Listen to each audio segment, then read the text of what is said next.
Okay, everybody, welcome aboard. My name is Doobyis. This is an offshoot of After the Smoke is Clear. After the Smoke is Clear is my mix show that I do every week. It plays on CKXU here in southern Alberta, but everywhere else you can find that over on mixcloud.com/Doobyis. And I play as much independent hip hop as I can on there. And then for the third season here, I'm trying to talk with artists from across the country and just kind of break down a little bit about their new albums, some of the recording process maybe. I'm an artist myself, so I like to come at it kind of from an artist standpoint and get into some of the like, how do you like to record type of questions too. So beyond that, it's about learning about the scenes across the country. I figure there's so many different scenes that have strong local hip hop going, and they have an artist or two or three or four who have a bunch of fans established in their city, but a lot of the time it seems like they're not aware of artists who are coming from other cities, or they're not paying a lot of attention to the entire national scene. So I'm just doing my best to share the spotlight and point it around from city to city. Today, I'm happy to have Mickey OBrien with me. He's just put out an album with Fresh Kils. It's their second album together, I think, and it's called Shift Change. So yeah, thanks for joining me, Mickey. I guess, did I get that right? This is your second album with Fresh Kils? We also did an EP called Twin Flame, the Honey Bear Saga together. So it would be like, which technically would have been 8 songs. So I guess that. Oh yeah, that counts. 8 songs, that's a full album these days. Sure. Yeah, and I did, it was mixed and pretty much half produced by Fresh Kils. I did my Magic Show project with him, me and Max Moon too. Nice.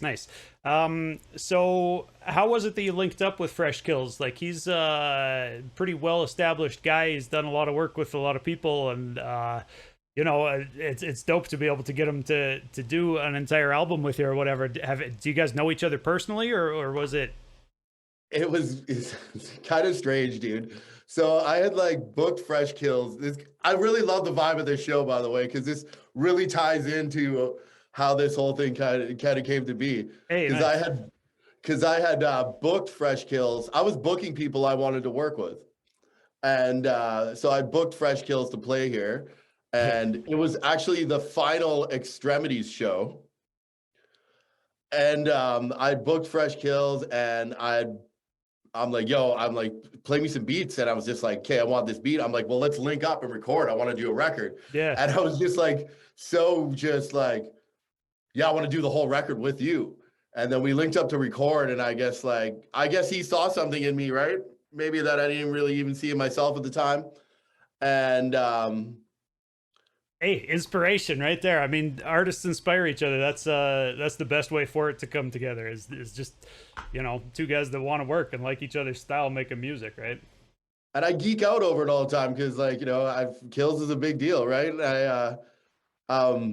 I joke all the time. I'm like, I use my Fresh Kils pass to get in everywhere, right? Word, man. Well, I mean, it sounds kind of like you got the same advice for a cheat code that I did, because yeah, I mean, I tried, putting my own music out into the world for a long time through my 20s and stuff, and then just kind of I got offered this radio show and was like, you know what, like, I know so many guys who rap and put out music that I shouldn't not be on the radio playing their music every week, So I took the gig, and it's just kind of blossomed out from there or whatever. Like, dude, last week NCRA gave us the best rap show in Canada for season 2, man. Like, so the award ceremony hasn't even happened yet, but dude, like, from where I'm sitting though, like, this is all just starting. I'm just reaching out to guys to start building little relationships like this. And what you were saying about working with people and then having that build into a relationship where you're actually making music together.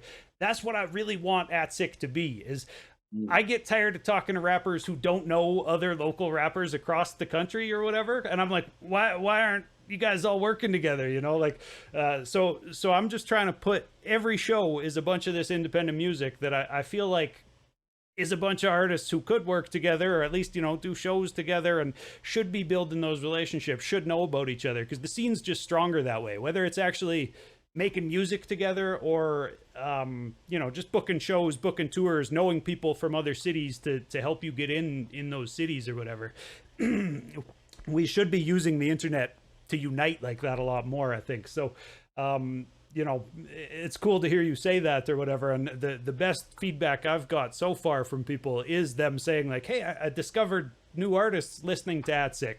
Because you know, that's the dream right there, is to get people in more ears. So I know, like, just going back to exactly what you were saying right there, like again, like I love the format of the show, and like it was just because all my success are like, like talent aside, like all my business success in my career has come from exactly what you're saying. Like, I was booking people in my hometown of Sudbury, Ontario, and you know, me and my homie Max Moon, like, we would lose money on shows even, but it wasn't about making money. It's just about building the hip hop scene here, right? And bringing in artists, I imagine, anyways, bringing in artists who you grew up listening to, right? Like, I know guys here on the prairies who do that gig. Yeah, exactly. And like people that, you know, like, and it got to a point like just people started messaging like, yo, these are the guys that are going to take care of you. So when people came into town, you know, we fucking took care of them. Dinner at my mom's house, this and that, you know, like we were rolling out red carpets for these guys that, like, you know, like probably, like, you know, you touring across the country, it fucking sucks sometimes, right? Yeah, like, yeah, totally. So they appreciate when people show them hospitality like that when they roll through, for sure. Yeah, and yo, trust me, that favor comes back tenfold. You know, like Ghetto Socks, like I don't even know if he remembers this. Like, Ghetto Socks co-signed for me to get on Han Solo. Like that, you know, that email would have gone to Thomas for me to get my record deal. Yeah, word. Shouts to Thomas. Actually, I wanna stop you there and just kind of ask. Yeah, can I hear that story of how you got linked up? That was one thing I wanted to ask, was like, what is the relationship with Han Solo? And I guess in 2022, like, what does it look like being on a label? Because a lot of people just don't even think about being on a label as an artist in 2022, right? There are definitely a lot of people who are on these labels, and Han Solo is one that I show a lot of love to. And there's a few other ones across the country, but I think as a lot of artists are starting up, they kind of look at it like, you know, what does this label do that I can't do myself? Just putting it online myself or whatever, right? The internet's opened that door. Yeah, like there's a bunch of shit that I don't want to do as an artist. Yeah, right. You know what I mean? Like, you got to build a team of people. Let them handle that. Yeah. And at the end of the day, how you want to get paid, homie? College radio, you want to get paid as a rapper? Streams don't pay, man. Yeah, not at all. What is it? 6 streams to make a cent on Spotify or something like that? And like, let's be real, man. You see some fucking local rapper from your hometown with 100,000 streams, homie? They bought him. You know what I'm saying? Yeah, man. Like, you know it. I know it. I talk about it all the time. That's the thing, is some people out here, we know these things, you know, but there's a lot of people that are being tricked by those numbers. So I always tell people the same thing, though. Like you said, streams aren't paying anybody's bills, man. So so college radio mailouts, man. Thomas been doing this 26 years, bro. Hell yeah. I'm getting interviews from all over freaking North America, Europe. Like, this is legwork that I could not do myself, you know? At the same time, though, man, I appreciate that when I messaged you, you're actually an artist who is in touch enough with social media to at least check it sometimes and get back to the guy who wants to do an interview for a radio show. Because there are some artists who won't. They're so hands-off and they're so back from social media that they don't even notice a message like that. It's all got to be through management, right? So I think the way I look at things goes a long way. Yeah, the way I look at things with the label is it's a partnership, and the more shit I can give Thomas to work with, the more it's good for me, right? Yeah. So it works really well. Like, there's, like, you know, like with the label, like, you know, Thomas, like, he'll front costs for production of shit, like for like production of like this, like, not the recording, but production of the physical copies, right? Right. Which is a huge weight off my vinyl shoulders, pressed. Yeah, that's a big step. You know what I mean? Yeah, man. You know, one thing that I noticed, so I listened to your entire new album there, Shift Change, and a lot of your stuff is like real socially conscious stuff. So props for doing some stuff that actually makes sense and isn't just a bunch of braggadocio rap. I mean, I don't mean to shit on that type of rap either. I play a ton of music that doesn't really say a lot either, but I do give a lot of props to people who put that social consciousness in the music, because in my opinion, an MC, and this is just my opinion, but in my opinion, an MC should be speaking for a community, right? Should be kind of being able to voice problems like that. And you know, that's, if a community is going to put you on a pedestal, you should have something to say that represents them. So, you know, props to you for doing that. And I've read a couple articles and stuff where you were talking about your mining background, being from Sudbury there. And so just kind of as an outsider, I wanted to ask, like I don't know anything about the mines in Sudbury. Can you just explain a little bit? Like, I know that there was a lockout and you guys were on strike for a long ass time or something. Like, what type of mines are we even talking about? Are these coal mines? What? They're actually nickel mines. Nickel mines. Okay, I'm completely ignorant to this, so thank you for filling me in, man. Sudbury is like the nickel capital of the world. Okay. So has the strike ended then? It's been resolved? Yeah, what's the situation like now for people out there working? Yeah, we're back to work. That was a relatively short strike. It was like 2.5 months. In 2009, we were on a 1-year-long strike. I'd written a song then called One Day Longer, which I don't think it's the first, but it was definitely the first first union rap song to get like some heavy notoriety. Yeah, and my union flew me all over North America to go and play that. Nice. Okay, so I've been like blue collar artist my entire life too. And to me, one piece of advice I always gave a lot of artists was like, dude, get a job. Swinging a shovel was, you know, the cliche I would always say. Just whatever, get a labor job and use that to pay for making music, because 100. You're just not going to have time and money to be able to do it all based off of money that you're trying to make off music. It just isn't going to work like that right off the bat. So, y'all make money off of music? Yeah, right. I heard a bar in your new album there where you're talking about people asking you to lend them a grand or whatever, and it's like, you know, just because people are playing your songs doesn't mean that you're not still going to work every day or whatever. So, I think that's something that I struggle with, is looking at the current music scene. Like, and I ask everybody I interview, how is the best way for a fan to show support that's gonna be effective at like helping and encouraging an artist to keep making music? Buy physical copies and go to shows. There you go. Okay, that's a popular one. I get a variety of answers. You know, it ranges from like share our shit. Yeah, right.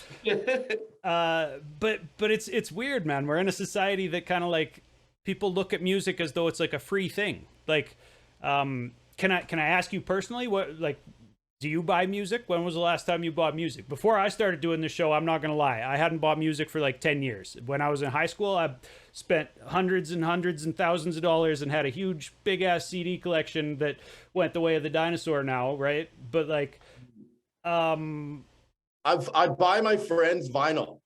Okay, there you go. Yeah, and I think that's what a lot of artists do, right? Yeah, I've recently become a vinyl collector. Cool. Based on wanting to support artists, because that's the best way to do it. Yeah. And I like, and there's something about buying vinyl, man. Yeah. I'm a vinyl guy, and I dig lots. Like at record stores, I'm a digger. Oh, so do you produce too? I didn't realize. No, but it's just like, I'm digging for stuff for the samples for the new record, and I'm just handing them off to Kils. Okay, that was another question, is what is that process like for you guys making an album? Like, does he send you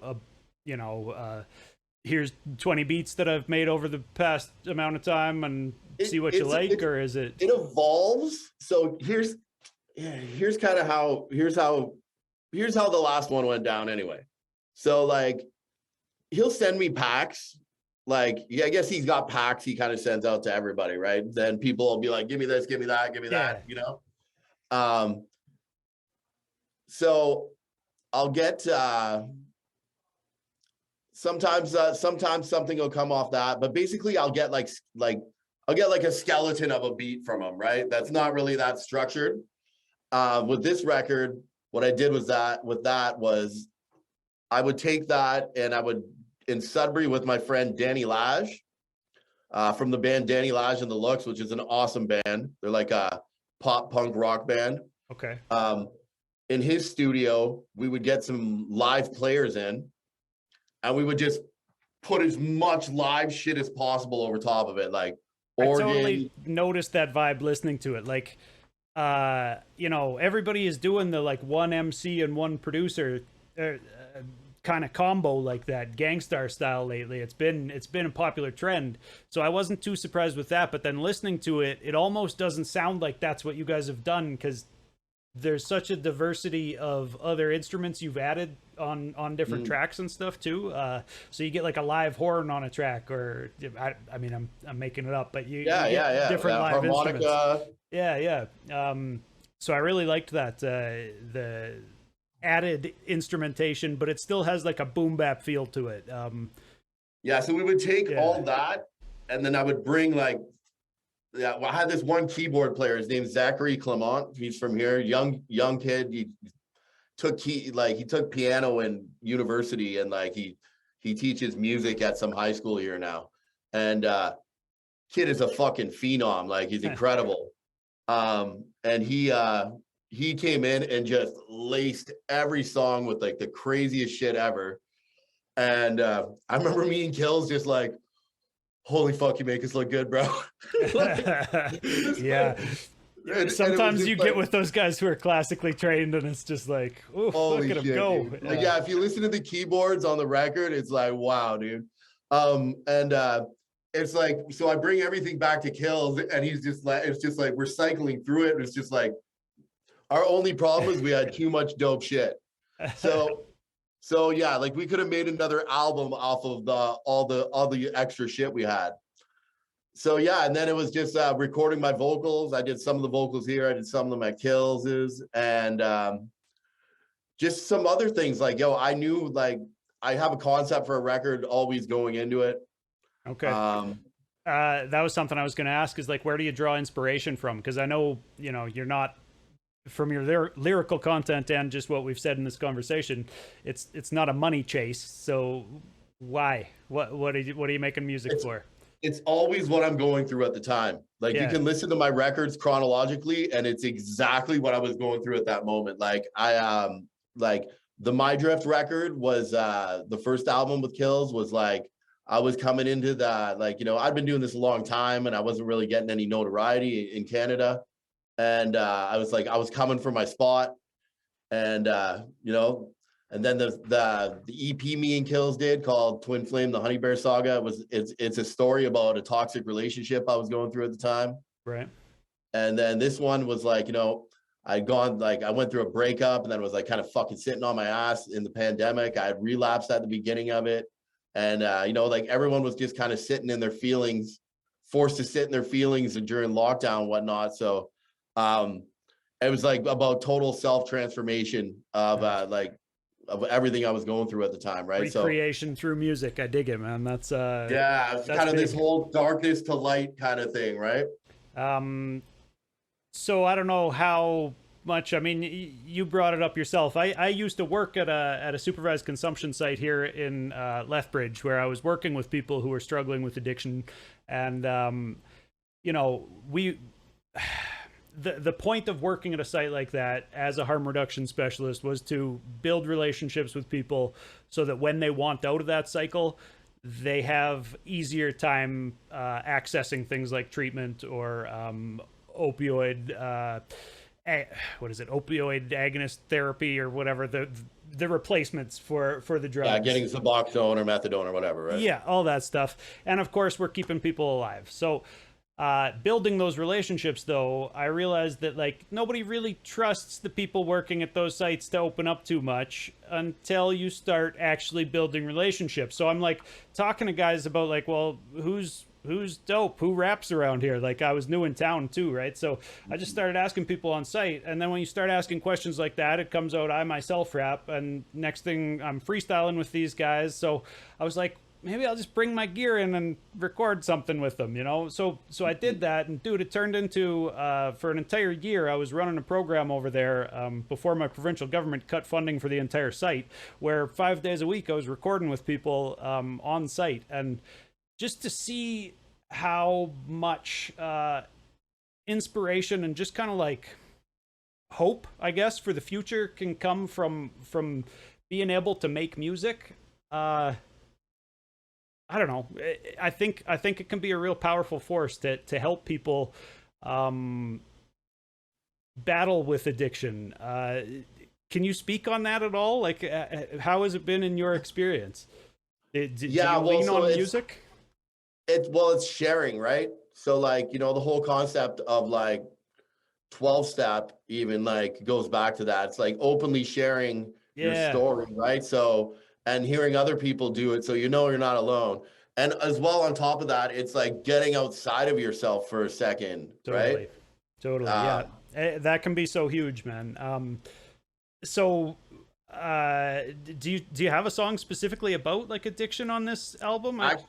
Actually, if you listen to the song Bill Wilson, I actually wrote that while I was going through a relapse.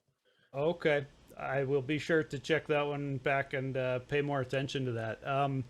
But yeah, dude, thanks for being open about that, because I think, as well as, like you said, sharing our own stories, I think when people can hear other people's stories, and especially to see, you know, success stories that people come through those kind of things, it's important to have those voices out there, and have that music being made. So yeah, I feel like it's really important to, you know, like for years, like people really hid their recovery in the shadows, you know what I mean? I think it's real important that, you know, I know a lot of people can't, but like, you know, are in certain situations where they're, you know, like it's everybody's recovery is their own business, but you know, I break my anonymity. I think it's real important, you know, especially if someone's like an artist or something like that, that, you know, this is how I do my 12th step.